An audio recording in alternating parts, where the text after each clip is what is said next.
Jamie Dimon is trying to convince all of us that the banking crisis is over.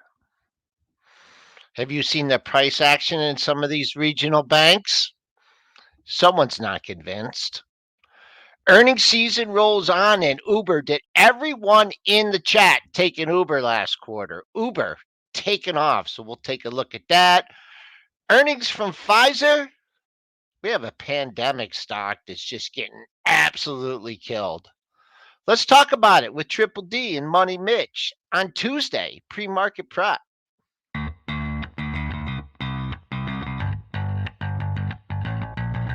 Coming to you live from downtown Detroit, this is Benzinga's Pre-Market Prep with your hosts, Joel Elconin. This is a volatile puppy here, isn't it? And Dennis Dick. I'm bidding a penny. I'd buy that stock for a penny.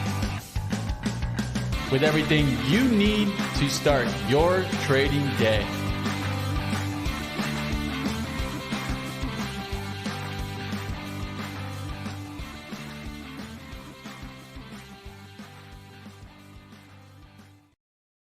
Good morning, traders and investors. We're starting the day out a little bit in the red. We'll see if that continues. Down 8.5 handles at 41.77 and a quarter. The buck getting near that 102 level. Keep an eye on that. 101.95 up 3 pennies, but it looks like we're bid up here. The bonds getting back some of those losses from yesterday. We're up a half a point at 130 and 5/30 seconds. Crude down 20 cents, 75.45. The battle of 2K continues in the gold market, up 320 at 1995.40. Wow, what happened to silver? That thing was up in the 26 handle, and someone pulled the rug out on that one. We're down to 24 handle, down 29 cents at 24.94. And Bitcoin, a little bit on the recovery. Bad day yesterday, trying to find support at 28K. That's up $225 at 28,140. Let's bring in Triple D. And Triple D, I mean, Jamie Dimon, I mean, the guy has been the kingpin of the bankings for how long? I mean, how long has this guy been around? He's put together some, Chase Manhattan, right? JP Morgan and big deals. And he seems to get the pretty good end of the deals here. But he's good at getting the good ends of the deals, and he did it on FRC here too. Obviously, taking no risk, getting all their good stuff.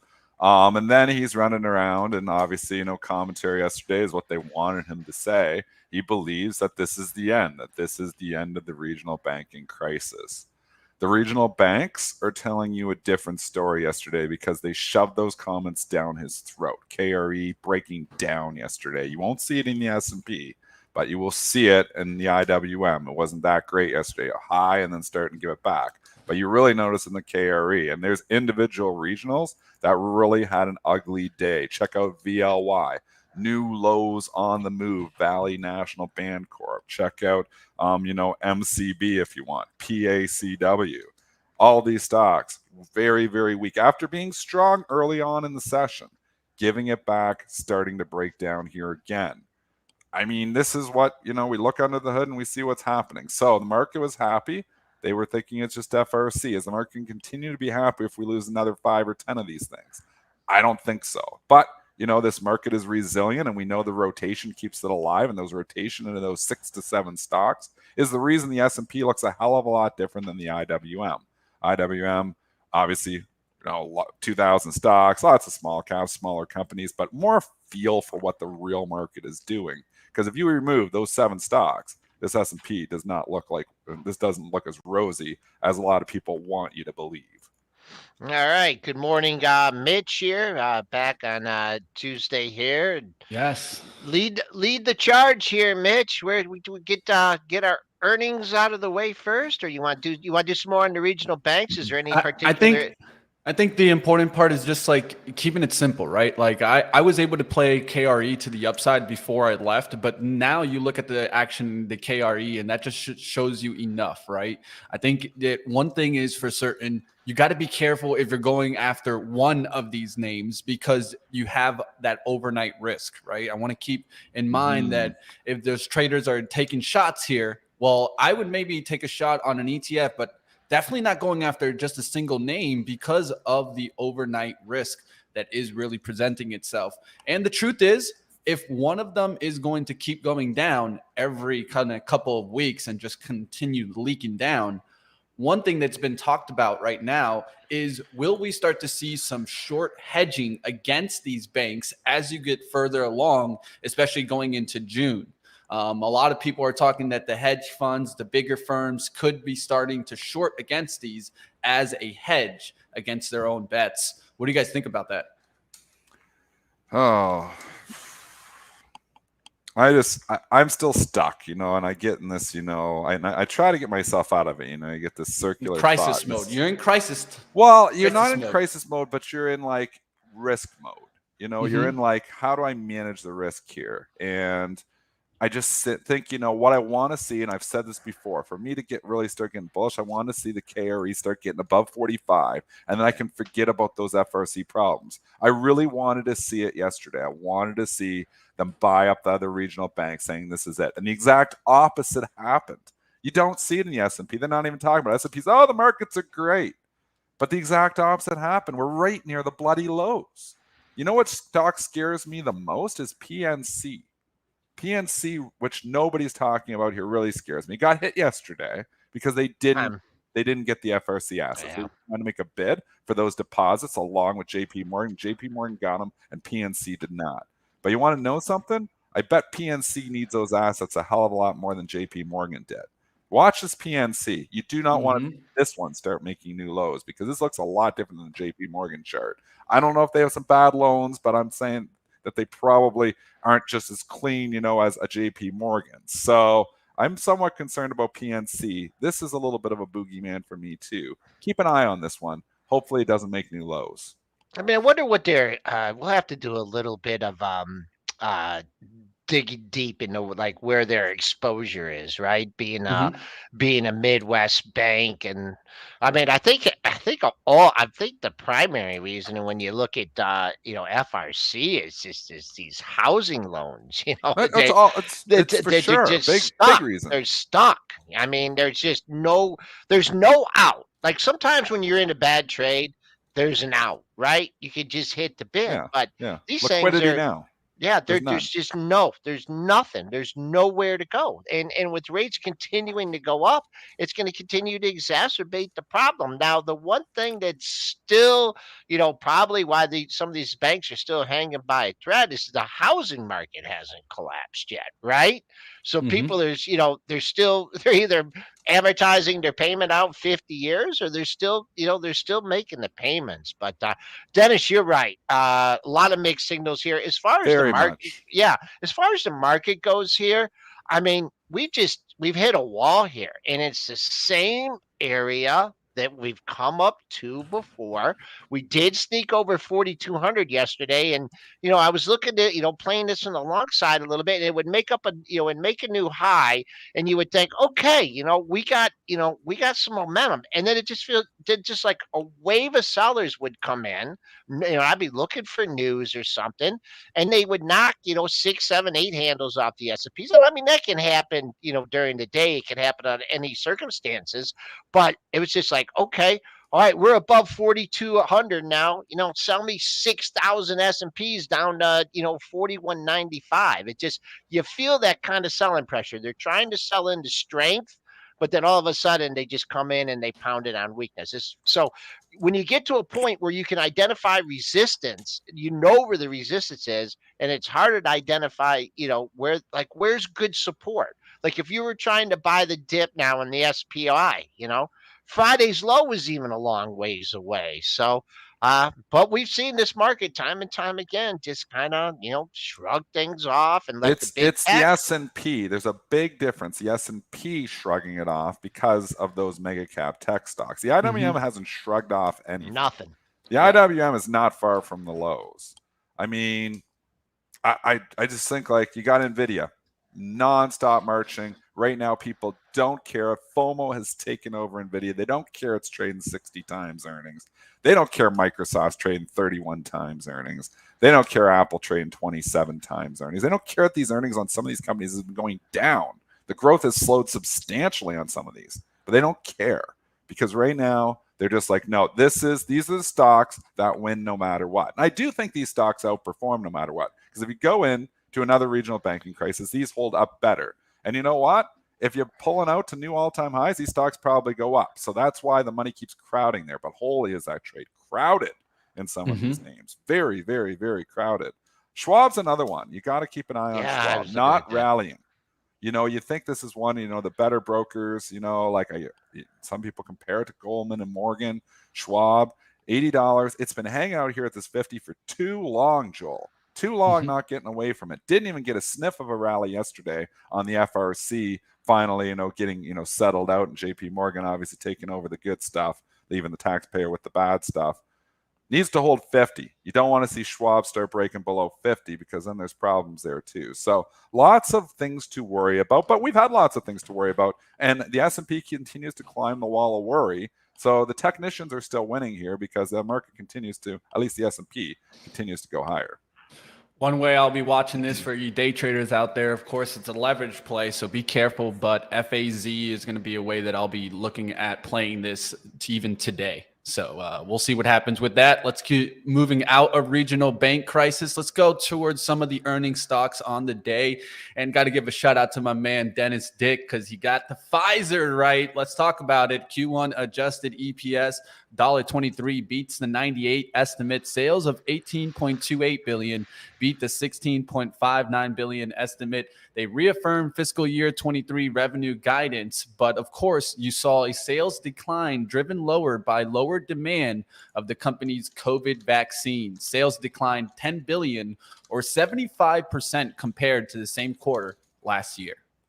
Well, I'll say I am not right on this one, Mitch. And I will not take right on buying it, right on what back. you were right on what you said, though. You knew that the decline would come from the COVID vaccine. You just thought you were getting it at a discount enough. And I was wrong. I underestimated how much they really hate these COVID vaccine stocks. And this is the reason Pfizer's down from 52 to 39. The other pharmaceuticals are holding up. It's all because of the jab.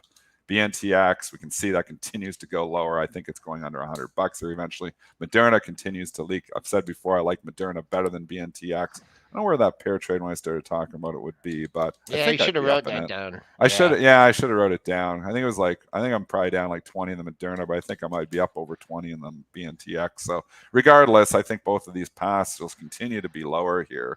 There's just going to be less people getting the jab, and it's not good news for BNTX, not good news for Moderna, and it's definitely not good for Pfizer. But Pfizer in a little different story. At a certain point in time, even if they're getting zero from the COVID jab, they got a lot from other drugs. Right? They'll pivot. They'll pivot. So at a certain point in time, Pfizer will be a buy. I've been taking heat on this one. Terrible call by me to go in this, and obviously, you didn't get it too far from here, right? I think you got it horrible. Well, my original cost, so I'm still up in Pfizer because I originally bought this like a decade ago at like $14. That helped. But then I bought more at like 48, which was just a terrible buy. Terrible buy. Hey. You're like looking, the P is 11. Well, the P is lower because they were making all that COVID. You got to dig deeper there. Just terrible, by me. Obviously, and I deserve to lose money on that. You've added these some of your big winners. Just I don't normally do that. It's usually a mistake. I did it with Celgene too. That's what I was thinking of. My average cost basis on Celgene was $25. The stock was $175 at one point in time. It came back down to 100, and I added to it. I brought my cost basis up on that to like 65. The damn thing went down to 60, and I took a 500% winner to a loser by doing that. And then they got taken out by somebody. Up doesn't work well either. No, it doesn't. It definitely doesn't. And I think that's one thing that you can all learn from, right? I mean, it's going to happen. And one thing that when you have a really good position, it's almost hard not to add to the position, right? Because you're looking at it, you're like, well, this could keep going, right? But don't ruin that average cost because very simply, you could have been at the bottom of the range, and then you push yourself to the top end of that range and then get stopped out. Only added in all my years of long-term investing, and I'm not going to say because I didn't pull the trigger on it, but the only winning position, the only winner we added to, or she added to, we don't even have to talk about the stock. It was the worst ad in the history of Peloton. I know it. And I begged. I wanted. I'd never talk about a stop. I don't even You talk. weren't allowed to sell it. Did you sell it? Did you sell it? I don't even Nah, look. Where he is it? still, 10 I think he still bucks? has it. $10. Yeah. You know what? I might be in one of her accounts, so I don't care. Yeah, it's not yours, man. Don't It's her worry. deal. You were. Joel was right on this one. Joel was right all the way down on this one. Well, You know what else I was looking at too? The end of Ride. We The were end of talking about Ride. Ride Come for so on. long here, Oh, and that was a man. stock. And Hey, I'm still taking some covered calls on it. on Ride? Yeah, No, I'm just I know. joking. You got to Right, watch what covered I'm calls you joking. write. I'm joking, guys. I'm Yeah, joking. that was me. Yeah. But in any regard here, Yeah, this is they right talked into the about sunset. going concern here, Joel. Not official bankruptcy here yet, but talking that is an option for them now. So it does indeed look like Ride will be a zero here eventually. It's 37 cents here now. Right into the You just got to sunset. be careful, with obviously, holding on to stuff for too long. That's all. So Yeah, we you know what? Let's not we won't go there. We don't We go won't there. go there, We don't. team. We won't go there. We're not. But I'm we're just not. saying this is This is riding, this is man. a story that a lot of people lost a lot of money in. I Well, mean, it just goes to show you, right? Always look underneath the hood. This company had problems and problems and problems countless times. There's a reason why they were shifting to different warehouses. They were also dealing with Workhorse. I can tell you, you got to look underneath the hood, especially when you're talking about speculative companies. That's why I'm still concerned about Lucid. I don't know how long Lucid would be around. Well, the one difference in Lucid is it's got the Saudis behind it. So there's a lot of they'll money probably just take it behind though. that one. I mean, Probably the reason it's held up better than some of the others, but all these Rivian. I mean, think about this EV story where we were 2 years ago, and all these things with these ridiculous market caps. Oh, they're all worth more than Ford and GM. Pure stupidity. That's what it was. Pure stupidity. That Rivian, $120 worth more than Ford and GM. There was so many of these things. Just epic, pure stupidity. Now you're starting to come in, you're starting to see, and you're going to see a lot of these companies fail. I don't know if it's Lucid or Rivian, but there's 100 of these bloody things out there. You had Solo was another one. That's 49 cents. There was so many of these things. The pie just wasn't that big. And we talked about it back then. Yeah, we knew Tesla was going to be a player, and we know there'll be a couple other players in there. And I at one time thought Fisker may be the one. I think Fisker is still going to be a survivor. I do still think Fisker is going to survive. Yeah, they're just struggling right now. But it's all about valuation in the long run. In the short run, all that matters is story. In the long run, all that matters is valuation. It's selling cars, man. You got to sell cars. You got to sell more. Joel says it all the time. Joel's making more cars. If you buy a stock, a car company, because they produce 26,000 instead of 17,000 in a quarter. I mean, come on, give me a break. But I would like to know, and I'd like to bring the chat here and ask them, because Mitch, you were gone last week, and Dennis, I don't know how we were with the tangents, but we just went from Pfizer to Ride. Love it. Okay, I just want to talk about Pfizer real quick, and I have a little piece of this one too. I think in the lower 40s, it stopped where it should have. These thick stocks, folks, if you're trading these things after hours, a big, thick stock like this, you got a pair of highs at 40.20, 40.30, 40.19.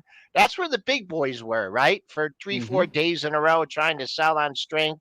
Your pre-market high comes in right on the kisser at 40.30, and you have leaked 80 cents so far. I don't even know if you're going to get a look at 40 today, especially here in a down market. So there's a stock look looks at like the crap. Pfizer. It does. Look at this. It does. This is the problem when you're in these downtrends. Completely talking against my book. When you're in these wicked downtrends, they're so hard to break, because as it pops up, people are like, please give me my money back. Please give my money back. It pops a little bit. Please give my money back. And that's why the downtrends are so vicious and they're so hard to break. And even when you get to valuations that are reasonable, it's just hard to turn it around on a dime, because there's just so much overhead supply. Me too. I mean, Pfizer comes back to 44. I'm probably dumping some stock. I mean, it's the same thing. I got an interesting play to watch out for. If we're starting to see this decline in the COVID vaccine, what about AZN? What about what about them coming after this one? You know, it Aren't they a seems little like it bit wants to more get to? through. Yeah, The Pfizer's and AstraZeneca are not BioNTech and Moderna though, because they have so many other things going on. I mean, I don't know. And again, you just got to go in and look Gotta at do the research, revenue. right? You gotta do the research, due diligence. Look at the revenue. How much Just is coming something from that the I'm jab? thinking about. Any company that's getting more than half the revenue from the jab is not a good place to be here right now. This jab, people are not going to get a lot of these jabs. The people who are getting the jabs are not getting the jabs anymore. The people who weren't getting the jabs are never getting the jabs. So that's the issue for BNTX. You can say, oh, yeah, look at the PE. That E is going to go down significantly if less people continue to get the COVID shot. And I believe that is the case because the data is showing it's not helping. It's not helping anything. All right, I'm going to bring us through the disaster stock of the day. Let's go to Chegg as they did Q1 EPS at 27 cents, beat the 26-cent estimate. Sales of 187.6 million, beat the 185.18 million estimate. They do see Q2 total revenues to 178 million versus 193 million estimate. So definitely revenues down there. Subscription services also not looking the best, as you're seeing them down 5% year over year. Of course, what is affecting Chegg? Of course, AI. The usage of Chat GPT from students is causing this company issue, and it could continue.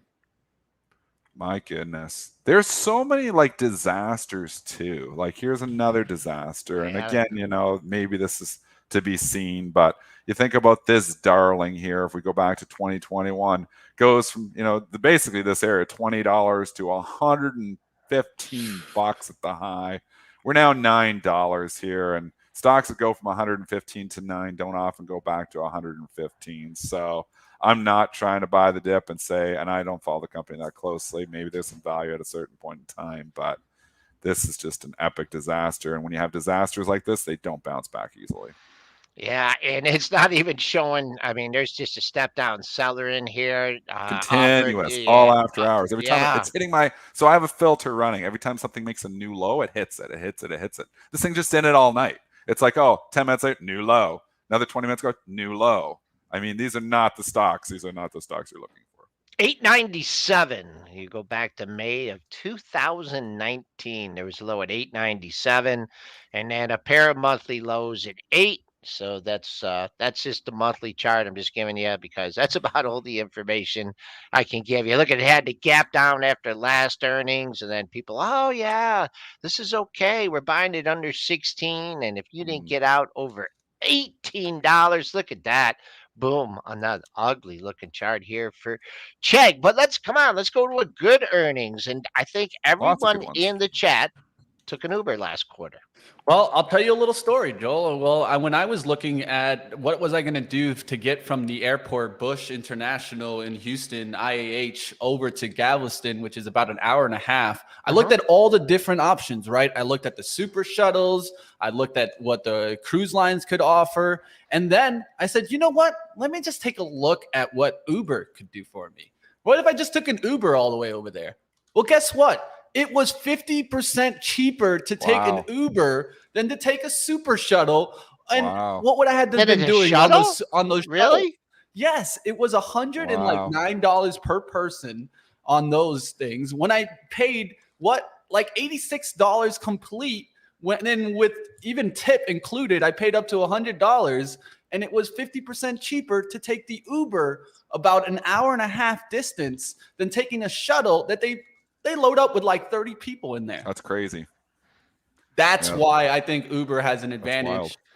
People are willing to drive these things for nothing. They're not making that much. That's the truth. I feel bad. Uber's making the majority of the money. Making the money. You talk to people, who are the drivers, and they're like, Uber takes a huge chunk of it. So Uber is making the money. Fabulous company here. I'm kind of mad at myself because I talked about Uber, I feel like a couple months ago, and I was like, I kind of like this one. And, it came back in. And it came back all the way down to this 29.30. And you know what? You can look at valuations losing money, but this company can make more money if it wanted to here. And I think it does eventually. So I do think Uber is best of breed. I do think Uber is eating Lyft's lunch. I'm not interested in a lift. If I want to own one, it's going to be best of breed here. I'm not chasing stocks, but put it on your list. I mean, you go into a tougher market environment here again, this thing pulls back to the low 30s. I think it's a buy in the low 30s. Wow, right back up over $36, 36.40 is your pre-market high, and then a couple areas you were up here at 36.23, 36.73. I mean, I think that's a good target. You backed off 80, almost 80 cents from that high. I even look at 36, a nice round number. Someone's thinking, well, I missed the 36.50. Maybe I'll get out there at 36 even or 36.23. Coming on the downside here. Wow, nice run up too. Someone did an upgrade on this thing. Was it Citigroup or somebody? Was Give it whoever did some props. on Friday? I think it I was. don't remember, but give them some props. I'll use the Yeah. Benzinga That takes Pro and guts scroll to back. go and upgrade a stock before an earnings call. But Who this was that? analyst is Mitch, absolutely you have that? correct. Need him. Need him. Need 'em, But yeah. We yeah. need him. Yeah. We need him on the show. It was a reiterate, so they already had the buy, so they just kept it on and maintained $54 price target. So $54 on their price target doesn't look too bad as we're up there to the 35s and really starting to push. All right, let's get out of Uber. Let's keep it going. We were talking about yesterday. We noticed a stock that was jumping up on our TradeZero segment. It was Wynn Resorts, right? So I was looking at MGM, was thinking maybe this could have a move in the intraday. It did do a nice move in the intraday, but the earnings actually coming down after good earnings. Let's talk about it. Q1 EPS 44 cents beat the 10-cent estimate. Sales of 3.87 billion beat 3.59 billion estimate. Revenue from Las Vegas Strip properties was up 31% overall to 2.2 billion, and MGM China saw casino revenues increase 140% to 555 million during the quarter. So at least from what the earnings are saying, this is really good, and MGM taking a hit. Again, this is similar to, obviously not Crocs where it really ran up, but it ran up into the earnings report. The earnings were fine, but it ran up like literally 10% in 4 days before this report. Yeah. So when stocks run up 10% in 4 days, and MGM is not a high mover, it's kind of all priced in there. So there you go. And then you get a report, and it was pretty good, and it was up on the report, but then they start leaking it here too. It's a funny market, man. You can have a good report, good beat, raise, and go down. It all depends on sentiment and how crowded the trade is. We're looking at 45 and a quarter. So it's if you still like the report, still hasn't got to yesterday's low yet. After that, that's where the big drop comes in. The disparity between yesterday's low 46 and a quarter and Friday's low 42.97. So important the bulls step up at 45 and a quarter. Coming back on the upside, don't know if you're going to see that yesterday's high 46.37, but on a quick rally up here, 46.04 was that closing price. That was the recent closing high for the move, and this 46 area that was your March high too. So 46 comes into play. I don't think you'll get anywhere near that pre-market high of 47.19. I think there was an upgrade of Penn today, and man, I looked at that thing going through 30. Every time I look at all these gaming stocks, and I took my eye off it. Penn's a sleepy one. 11 months sideways. Going 11 months sideways action in that stock. Penn is sleepy. It don't look bad, actually. I'm long it. It doesn't look bad. Good mention, Joel. Good mention. I was looking at How that is one old yesterday. Dave? We haven't heard from Dave in a while. Is he still kicking around? Well, they like completely sold, right? The Barstool assets, right? Completely, right? I think to Penn, and so they have all the exposure now to Barstool. From what I know, you guys chat. I know they'll keep Portnoy's still there. They'll keep He's me still honest. fine. Portnoy's still there, but he's been in hiding ever since the thing that happened to him. We all know what happened to him. Okay. He's been in hiding since then, Joel. He's still out there. He's not even that much hiding. He's out there. He's not what he used to be. He's Dennis. out there still. He's Portnoy, not what he used to be. I actually, he's funny. You got to give Portnoy. He is funny, man. He is funny, he's an but entertainer, and he's very good at his job. Yeah, that's what he does. And he's good at it, but definitely I've seen him go a little bit away since then. But Penn, definitely. I mean, is this ever going to get moving? If they're saying that Las Vegas revenues are up, Macau's up, will we finally start seeing Penn get I the move? think it's a sleepy one. I think it's a sleepy one. I like the breakout here. I don't like a lot of breakouts, but we're breaking above this key resistance of 30 on an upgrade. Again, I hate chasing stocks, but I mean, and again, this is the market that seems to give you, more chances, unless it's those 7 tech stocks that we continue to talk about. But another one too, just to mention, earnings tonight, Caesars Entertainment, right? CZR, also sleepy down here at the bottom. Just keep an eye on it. Maybe that starts to take a little bit of a lead into their earnings today. We'll find out. You know what stock has been around forever? High GT. Remember that What one? is that? What is that? The lottery? That's play? like the slot. They work on the slot Slots? machines. The stuff, the stuff inside. Like they work for the casinos. So, and it's done well here too. Look at this stock coming back. Long ways back from the lows. Like we're not far from highs here, multi-year highs. I always shy to say all-time highs because then you go back 15 years and you see something different. But this is like up near the highs here. So gambling is back, man. The people are going out and doing stuff. The casinos, recession? You can see the turnaround we've had in Wynn and Las Vegas Sands. That's why I don't really get why Penn, maybe his valuation, maybe Penn trade a little bit higher valuation than the others, but it seems like the only one that it really hasn't gone up. So I guess if you like the laggard catch-up trade, you like it. But if you like relative strength, Penn doesn't have that. Look at Churchill Downs too. I mentioned that yesterday going into the Derby on crazy. It said crazy, and boy, oh boy, look at that, just busting out. Is there just a trade to be long CHDN the week before the Derby? I don't know. We should write this down because I tell you right now, it would have been a trade there. Maybe you got to buy 2 weeks ahead just to make sure they don't start buying it too early. Write this down for next year. CHDN seasonality. Is it what the Derby always the same? First Saturday in May. First Saturday in May. So what I think we got to do, and chat, remember this too, because I'll forget it. We need to buy CHDN like the last week of April. That's what we need to do. It's like buy CHDN the last week of April every single year. Because let's go look back. Can we go look back and see if we did it last year? We got a weekly here. Hard to do with the weeklies, and it's all chopped up in there too. All right. Well, you want to do it on the dailies? We can do. I'll tell you, work this year. Yeah. We're trying. Big favorite this year. It's going to be tough to write an article because there's a big favorite in there. It definitely don't look like that. Who's the favorite? Forte. Who are you betting on?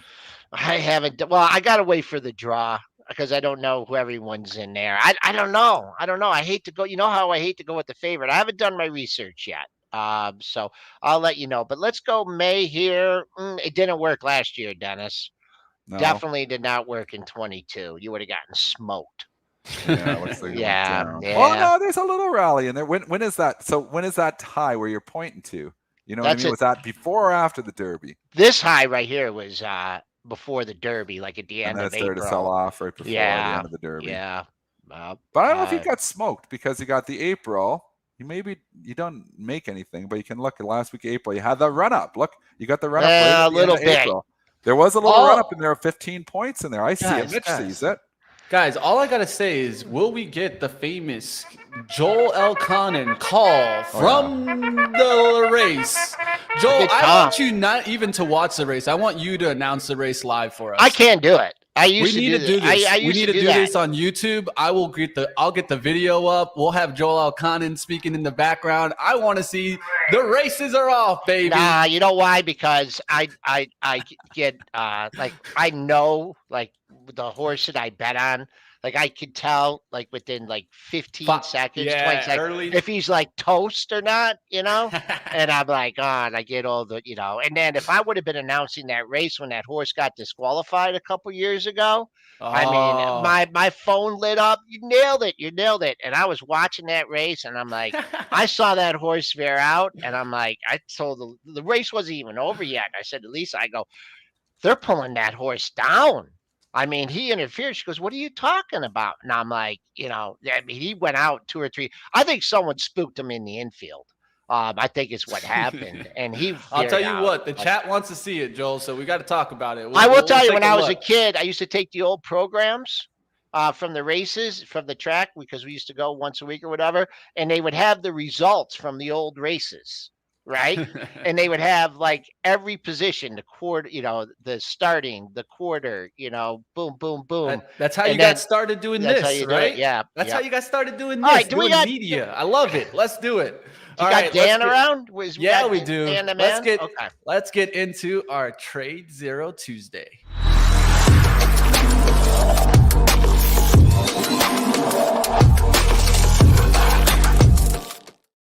All right, we got a stallion here, our man Dan. What's going on? How we doing? Gentlemen, I could listen to you guys all day long. I mean, super entertaining. And, I got to say, given the markets lately, sort of the choppiness that we've seen the last few weeks, and I think just what you guys are doing just is ever so important. The investing is tough right now, but obviously there's lots of opportunity when we talk about trading, intraday opportunities and deltas. I think it's just ever more applicable today more than ever that folks should kind of dive in and really, appreciate what you guys are doing and listening to the themes of the day and whatnot, because you guys are providing a minimal thought behind action and maybe even input as to directionally what folks should be doing on a daily basis. But super entertaining, and I got to say, got a lot of value just on hold, waiting for the last 10 or 15 minutes, listening to you guys' discussion.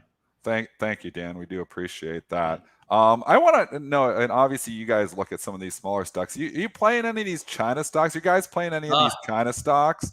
Because like we saw last week, and I was thinking about this TOP going up from what is it, $5 to $2.50 and back to 50, and MEGL was another one. And it seems like there's like 4 or 5 of these things almost every day. Are the traders at TradeZero playing these things? They are long, short. It's sort of a tale of two cities. It's been an interesting couple last week where a lot of folks really blew up their accounts.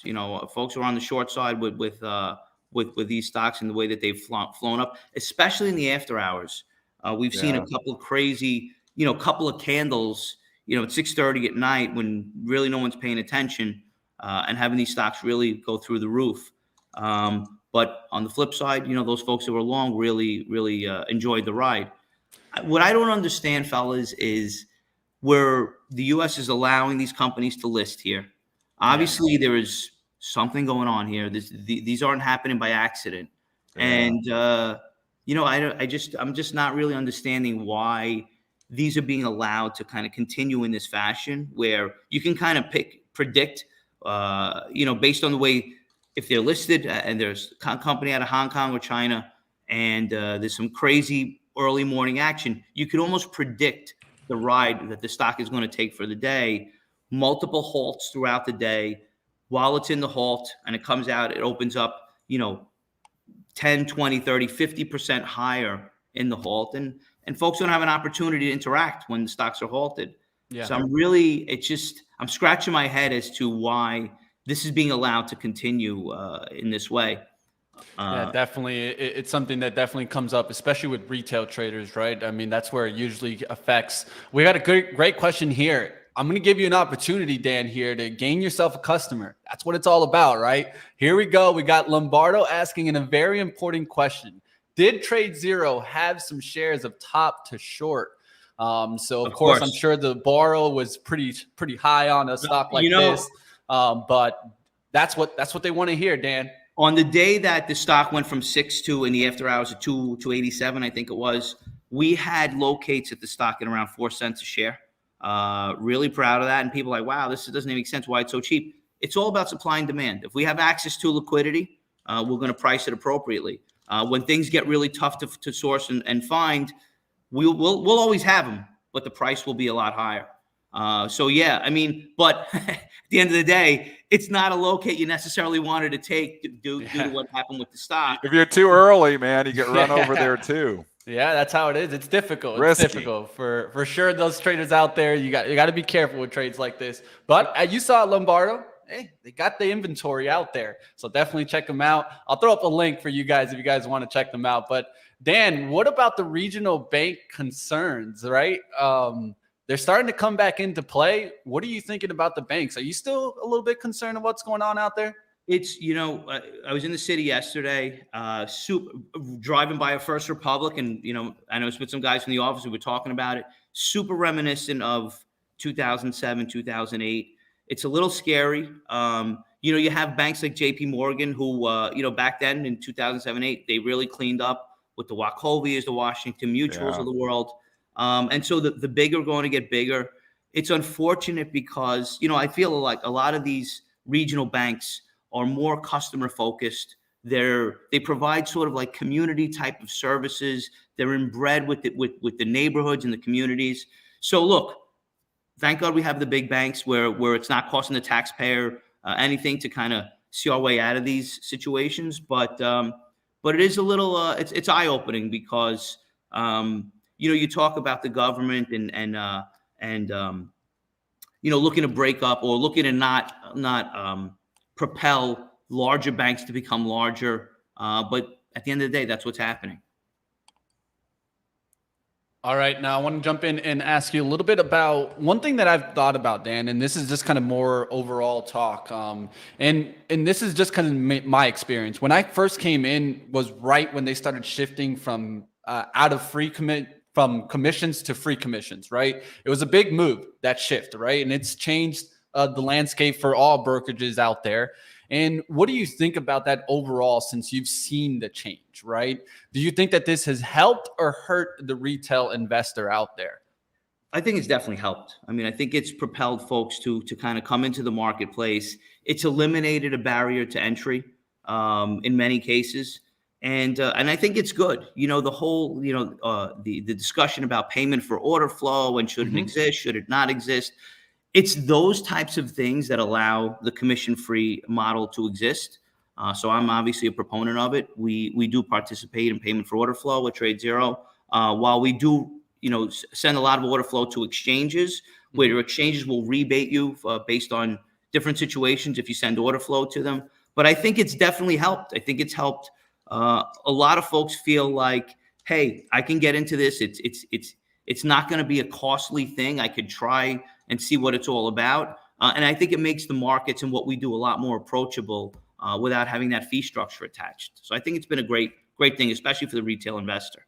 I mean, it's a double-edged sword. So, and I can totally see the arguments that you're making, and I think they're fantastic arguments, with obviously payment for order flow driving zero commission. The downside, obviously, is, we get too much flow going off exchange. So it's like we need a balance here. And I know we've been kind of taking it from, on exchange. We look like 20 years ago where the majority of orders traded on exchange. Now we're getting to almost half orders trading off exchange. So at a certain point in time, you can concern there's just too much action off exchange as opposed to on exchange. So it's that balancing act. And that's what the regulators are trying to do with this new market structure reforms. But you know what, Dennis? Like what the exchanges have done and what they should continue to do is trying to attract more order flow to the exchanges. How do they do that? They incentivize brokerages like ours to send orders there. How do they do that? They do it by rebates. All of the exchanges have what's called a maker-taker model. In other words, if you add liquidity, you post an order that doesn't immediately execute, you get paid for that order. If you take liquidity, you pay. And they can play around with the market structure. You look at the Miami Stock Exchange. 2 years ago, I don't even know if anyone would have ever even known that the Miami Stock Exchange existed. But they have a pricing structure right now where they're really looking to attract liquidity. They're really looking to attract order flow. How are they doing that? They're paying for retail-attested order flow. So a broker-dealer like mine, you can attest to the exchanges that, hey, the orders that are coming in that we're directing to your exchange are driven by folks, pushing the button or clicking the mouse, not institutional order flow, and they will reward the trader or the broker-dealer in a very big way, much more competitively than the New York Stock Exchange or NASDAQ, in order to try and attract order flow. So I feel like they're really in the driver's seat of determining how much of that happens.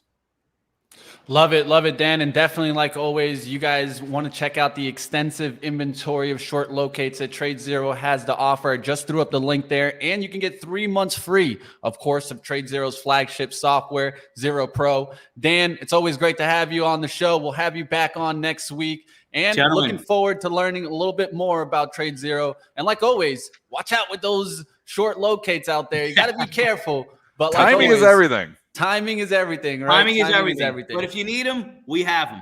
That's There what you it's all go. about, right? You got to Thanks, have the Dan. tools. The man with the tools knows what He's he's got doing. tools. All Have a right, great day, Dan, have a fellas. great one. Take care, my You friend. too. Thanks, Bye-bye. Dan. Appreciate it, Dan. All right, let's get back to the markets. Joel, how we looking? We leaking? We hanging on here? Yeah, it was a little, there's a little bit of a seller in there. We made a new here. Let me bring up the S&P. We just made a new pre-market low at 41.74 and a quarter. That was just under the prior low, and now just getting a little bounce here. So I think it'd be important to recoup yesterday's low. Just kind of like a slow leak, kind of what we had yesterday. Going into the open, but then they just came in and bought it off the open. I have nothing for you as far as like I told you before.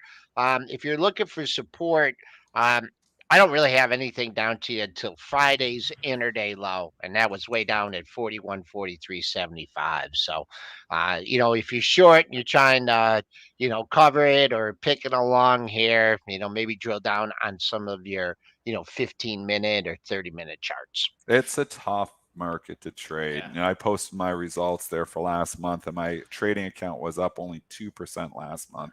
And I'm working for that 2%. And, that was my worst month that I've had since I've left Bray Trading over a year ago here now.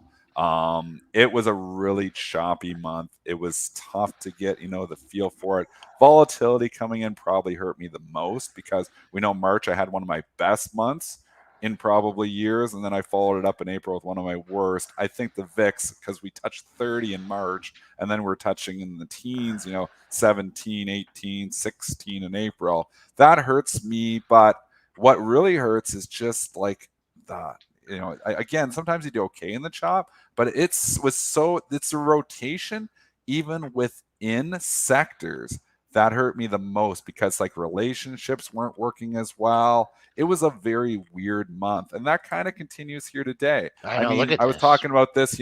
How often do you see Apple and Microsoft trading up when the S&P is down? I mean, you've got this just really weird market right now where when they hit the banks too hard, they buy the tech stocks to balance it out because they don't want to take the S&P down. They don't like going down in the S&P, so they got to buy something if they're going to keep the S&P up. So bank bad news is good news for tech. I mean, those are the relationships there. But, it's just a very tricky market right now. Great learning opportunities, though. So, if you can make a little bit of money and learn too, that's always good as well. Always important. Let's go to Tesla now as they have news today. Let's go to as they're releasing an increase of the price of the vehicles, including Model 3 and Model Y in the U.S., China, and Japan. In China, the increase was not the biggest increase right now. Costs 231,900 yen, up from the previous 229,900. Right. So these price changes aren't really majorly different. In the US, it's about $250 more. So I don't think this is going to make a major effect, but I am looking at Tesla to see if we can come right back for the up gap fill towards 180. So I'm keeping an eye on it. We'll see what happens. We had the undercut and then the rally, and we're consolidating. I could see an argument where we could start to get bullish on Tesla. It's kind of just, it's going to go one way or another. You're at the train station right now. We don't know which direction it's going to go. So place your bets. This thing can get up over the highs and start getting to that gappy area. So I'd say up over that 169.70. Then you have the nice gap up to the 177. So I love trading in the gaps. When they start getting into that, then it moves through there more easily. So I think if you're betting here, the only problem is it could be wrong. We start to break down, make new lows, and you absolutely don't want to be in it. But we are in consolidation station here in Tesla right now. You've got certain tech stocks going higher. This one has not participated, which, is somewhat concerning because back in January, February, Tesla was the driver of the market. Now it's the one kind of holding us back to a certain extent because out of the mega cap tech stocks, and that's what Tesla is here now, being one of the top components, this is one that is not participating.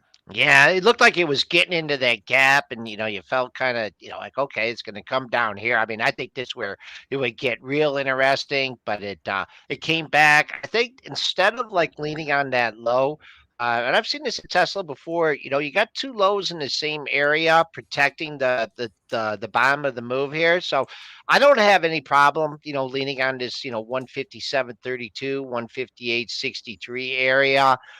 Coming back on the upside, multiple highs right here at 160. I guess Friday's high was 165. The thing concerning here is that it just, it's just not moving with like the S&P, like when it was really moving up and it had those big runs, pre 2023.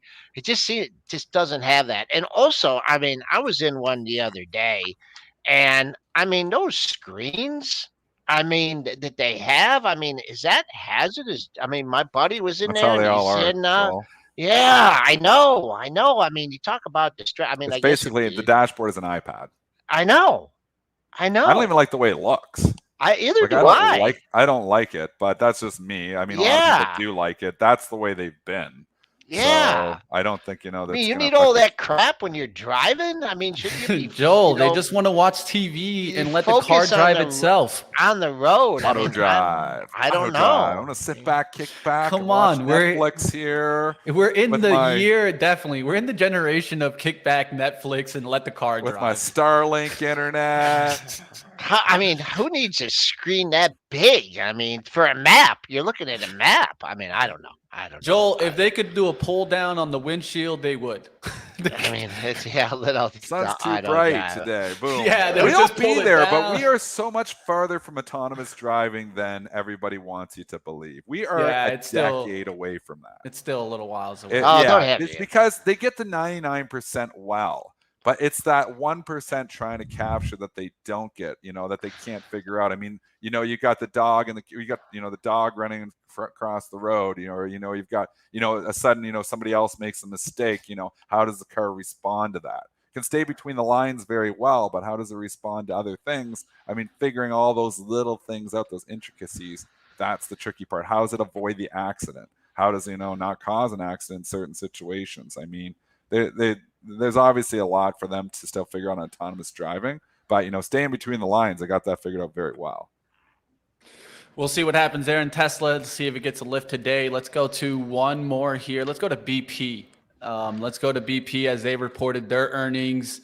BP's earnings here at $1.66 beat the $1.40 estimate. Sales of 56.18 billion missed the 58.88 billion estimate. They reported a mixed Q1, production down on planned outages, planned a 1.75 billion share buyback program announced. Well, like down to 34 to 35, that's the buy zone for this stock. So you're a little bit above it here yet. But if you can come back down to that 35 area, I do like BP. I do think, and I'm still eyeing Oxy. Like Oxy, I wanted to get back down to that 58. It's like the level of levels, the Warren Buffett put level. I love having the Warren Buffett put. We played it off there. I'd love it to get in that zone again. The 58 to 59 and 58 to 59. And it was so many opportunities back in there. And then it eventually did go up. And I'm still long a little bit in the long-term account. But I'd love to start trading this again off that 58 level because we know Warren is lurking. This BP is, obviously traded overseas and down $2.50, trading on the lows of the pre-market session. So, don't know. Ahead of the 34 to 35 area. I mean, there's a pair of lows in the lower 36 handle, 36.24. But as far as like these oil stocks yesterday, I mean, Goldman turned the stock and turned ExxonMobil yesterday with the downgrade. I mean, big time. Got hit down another 66 cents. What I think is interesting about some of these oil stocks is that you've had, the crude, crater and fill the gap from the OPEC cut, but these stocks haven't yet, and they're still maintaining that gap area. People loving the PE, the low PE on these things. So as long as it's But in the remember gap this. area. Go ahead. Remember those low PEs, they are cyclical. So, you can go in here and people get caught, with these low PEs. And then all of a sudden, times get tougher and that E starts to drop. And you're like, whoa, this doesn't look as attractive as it does. So that's one thing to remember is earnings from an ExxonMobil are much different than earnings from like a Microsoft, where it's much more stable. So just keep that in mind. I agree. One thing I'm going to just keep watch, WTI. Below 72s is very important for me. If it does go below 72s back into the 60s, you'll see me short in some of these oil stocks. But if it goes back into the 80s and the 90s, I might go long. That's what it's going to be like right now. It's hard to go long a bunch of them if you still think we're in for a tougher second half, and I still do. I mean, here, is a story. KRE going down is bad for oil stocks. It is. Because you got those regionals, and don't kid yourself, there'll be a few oil companies that probably lend money to too. So who are they lending to? If you start losing more regional banks, does credit get tighter? And then you got to look at, well, who's got a lot of debt? A lot of debt in these oil companies. So there is concerns there. And if interest rates stay higher for a longer period of time, that's, not that great either. So, but we don't know. We don't know if the regional banking crisis is going to get worse. We don't know if we're going into recession. Nobody's got a crystal ball here. We're just placing bets. I'm playing conservative, still trading market neutral, with a lot of cash, because I just, I just see too much cloudiness for me to be fully invested here. That's all. It would really suck. I mean, to come and the market breaks out and go all-time highs and you got half cash. But what would suck more is that you go fully invested here right now and you just get the timing wrong, and all of a sudden the second half gets ugly and the market collapses and you're like, wow, I was right, but I got suckered into the last minute. So I just think I got to stick with a lot of cash here, getting 5% plus for cash. Just being conservative here. Again, that doesn't mean you have to trade from the short side. It doesn't mean you have to trade. There's lots of opportunities, like Dan was just saying, to trade from the long and from the short side. I'm just not going to blindly invest in a very overvalued market here right now because everybody else is telling me to. All right. That's probably going to do it for at least our selected topics. Now we can do a little bit of some ticker time. I know we barely get to this, so I wanted you guys to get a chance, an opportunity to throw up some tickers, get them in there. I'll give one that I'm just looking at. I started talking with Christian Fromhertz about Honeywell and GE 2 weeks ago before I left. We were looking for the 100 break. It got through that, came back down below 100, now right back above that. Oh, and just staying strong, man. It's just unbelievable. That's why I'm starting to look at Honeywell. This is one I had, but I closed it.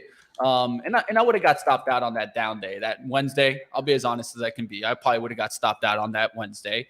But now it's starting to get above the 200. I like the monthly chart on this one. What do you think about Honeywell? There's always a shakeout, and that was what that was 4 days ago. Huge shakeout in Honeywell there. They announced the big buyback. Buyback, yeah. I didn't know that one. The earnings were good too here, Money Mitch. And they hammered it. And then they're like, oh, wait, we maybe want to buy this because it actually wasn't that bad. And now it starts to look pretty good. So you got another case where, they're buying back. They obviously feel pretty good about the business. Again, this is not a recession-proof stock. So if you think we're in for a tough second half, maybe this isn't one you're just throwing, and putting in your long-term portfolio and not looking at it. But short-term here, I don't mind Honeywell here. I think if the market holds up well, I think this is a stock that should hold up well too. I'd like to see it close over 201.50. You did get to 202.16 yesterday, but 4 highs in a row, right at the 201.75 area. So it gets a bid. I mean, got above it yesterday, couldn't close above it, but I think that's an important area. Once you establish a bid there, you can perhaps work your way towards 203, 204. GE, you mentioned, they hit it off the earnings. Another continuation down day, and then caught another bid. So the surprising stock of the year for sure. I mean, it's the best stock of the year and the worst stock of the last 20 years. That's what GE is. So I mean, we got to give a perspective here, and people are like, what a great company GE is, and I just kind of cringe. Because I know. Everybody it's doubled from the lows here where we were back just in October here. But when you look at this long-term chart on GE, this stock has absolutely been a disaster, and it's worse than that. 09, you got to go back to 01, and Joel's chart's not going to go back far enough. The trade station's only 20 years. But if you go back further than that, the GE high is much higher than the 240. So that looks ugly, but it even looks worse when you go back to 2001. Money Mitch, I don't know. I can go back on my Yeah, I charts. could do it. It's huge splits there that came in. That's how they were able to I think turn the this high was around. when Jack Welch left in 2001. We do this exercise, I feel like, once a month on GE. Yeah, it's but 315. I got 350, 364. 364. So it hit 364. $364 in 2001. And here we are 22 years later, and it's $100, and people are telling you what a good company this is. It's a good stock for the last 6 months. I'll tell you, not for the last 22 years. All right, let's go ahead. Let's talk about Meta. Lucia wants to talk about Meta. I know I saw it do that gap up. What do you guys think? I know I wasn't here for that. Man, oh man. Resilience here. And it's talking AI. They're talking all the right things. I mean, anything like, to Spinner's point here, the Microsoft call, and they're talking AI nonstop, so aggressive in what they're talking about. And Google too conservative here. So, Meta, same thing, talking aggressively about AI, the metaverse. We're going to make, and people are just like, yeah, the buzz. The buzz has captured Meta. The buzz has captured Microsoft. When stocks are in the buzz, and valuation's always been reasonable in Meta. So, but now it's like starting to expand because they got the buzz going here too. So they're in the perfect spot, really. I mean, when you think about that, valuation reasonable, and now they got the momentum going and the buzz going on their side too. Every time you try to fight this stock, it continues to go higher. It's been a tough stock to short. Hard to really get bearish to say until it loses 235. Yeah, exactly. You took the numbers right out of my mouth there. You had the gap up 3 days in a row. You've had the lows right at split in 235 between 235.75 and 236.77. Let's call that the 236 area. So just say, okay, come and get me. It faked a little bit last time, like, oh, I'm going to get into the gap here, and then took off again. I have nothing on the monthlies for you, so maybe if you want to drill down on your weeklies, you got to think about psychological 250 level, maybe a little resistance. But first of all, get green today, and then keep an eye on 244. That was the high from yesterday. In your closing price, you'd like to see it, get above that first, but that's only 26 cents away there for Meta. And did I figure it's through the 50% of the whole move? So, yep, few stocks back in the top components of the S&P. One last one. Let me see. Let me sneak one in, Joel. Sure. AMD. I wanted to get your outlook on AMD. They have earnings coming up, tonight. right? Earnings tonight. Yeah. Earnings tonight. It was getting beat down yesterday while Nvidia was going up. That's one thing that I'll note. It was getting beat down yesterday while Nvidia was just kind of rising all throughout the day. They are just now buying Nvidia, and Intel too didn't even have that great of a day. It's filling the gap here now, coming back. They're back to this Nvidia versus the world. It used to be AMD and Nvidia. Now it's just Nvidia. Correct. So AMD PE much more reasonable. Where's the AMD PE money, Mitch? We go look at her trusty Benzinga Pro. Let's go look this thing up because its PE is probably half of what Nvidia is. 30. Is that where you got it? 34. Let's do the exercise. So AMD. Nvidia. Let's see. Nvidia. I'm looking 64. 30. Yeah, about half. 30. Less than half of Nvidia. Mm-hmm. So right now you're paying twice as much for Nvidia that you are for AMD for every dollar of earnings. I wouldn't bet against Lisa Sue. I'd rather be long AMD than Nvidia. Well, there you guys have it. Long term. What do you see, Joel? I think that you had your break, and now you're on the recovery road. So I think you got room up to the $93 area. Boom. Do I have any daily highs there? Yeah, 93.16. You could easily see that on a beat, and then you stabilize there, get back and work over 95. But definitely a little bit of a muted move here, but I'll be looking to get back half of this move from 102.43 down to 83.76. That's a look at AMD.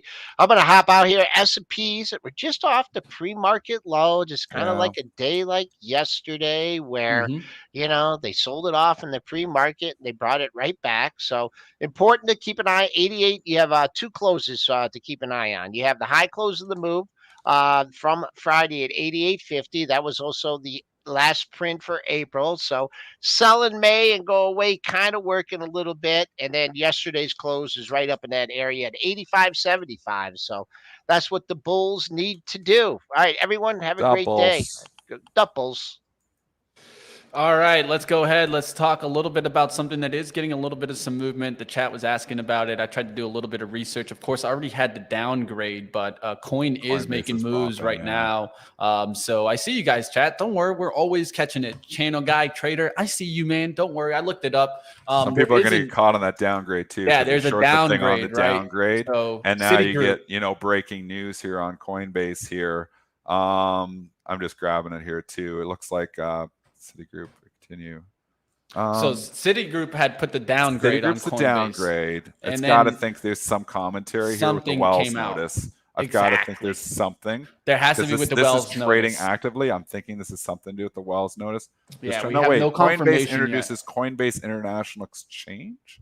No, I'm just trying to are they introducing? I'm just looking actually and just scrolling through. And just Yeah, this is actually hitting right now as it happens, team. So we're trying to pull it for you live, but definitely keep your eyes on the Coinbase. A move like this, you'd think it's that Wells notice out there. That Wells notice that they got, right? That they were able to maybe put it to rest a little bit. Chat, if you haven't, let us know here too. We know the downgrade. That's been out all morning and the stock was trading down, but it just popped $3.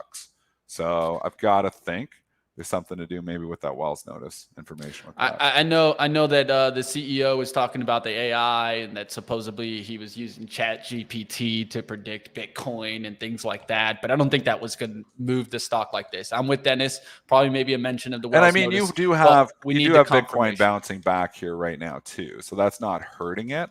So, but this looks like company-specific news. This doesn't look like the slight move up we've had in Bitcoin here this morning, because you can see like the Mara and the riots have all went green. Bitcoin is trading green here a little bit here this morning. I still think the Bitcoin pullback here is another buying opportunity. We've bought it off this level a couple of times, off this 16. We've been talking about this level on the BITO I'm looking at, because that's your Bitcoin ETF that I trade it with.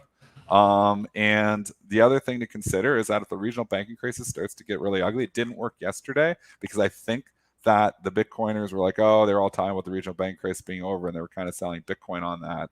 I think like it's not over yet. I think if you get more regional banks going down, you're going to want to be long Bitcoin. So I actually do think the pullback here in Bitcoin is a buying opportunity. Not long. I'm not a long-term fan of Bitcoin, but I'll tell you in the short run here, I still think Bitcoin has more upside.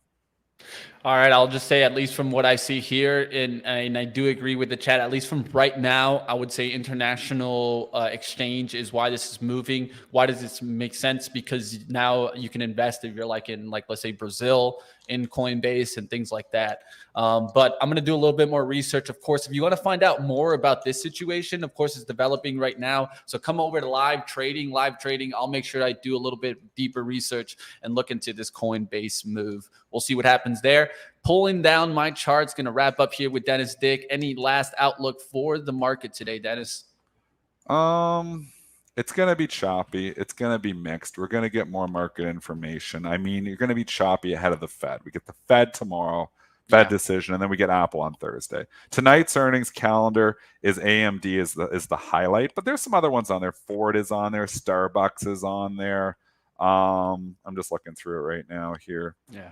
Those are Caesars we talked about already here. There's a lot of mid caps. So you're kind of into the smaller mid caps, but Starbucks, AMD, Ford would be the highlights tonight. All right, we'll see what happens there. Definitely catch the earnings. And like always, you guys can keep up with all the action right here on Benzinga. Dennis, always good to have you, my friend. Have a good trading day. Look at Dennis. He's focused. He's ready to get after it. Have a good one, Dennis. All right, man. We're going to get you guys over to live trading. That's coming up next. And if you guys haven't checked out, we are and started already the small account challenge. My man Ryan Faluna already hitting 10% on the account yesterday. We're going to keep going after it. We're using, of course, Moomoo. So if you want to check out an interesting brokerage, come check it out.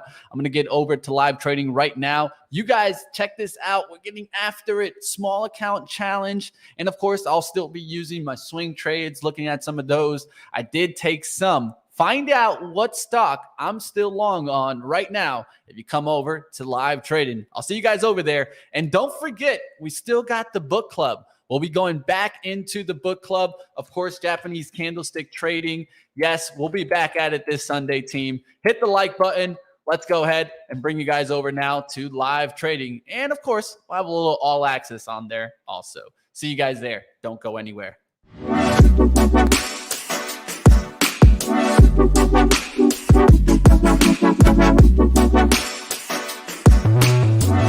Brokerage.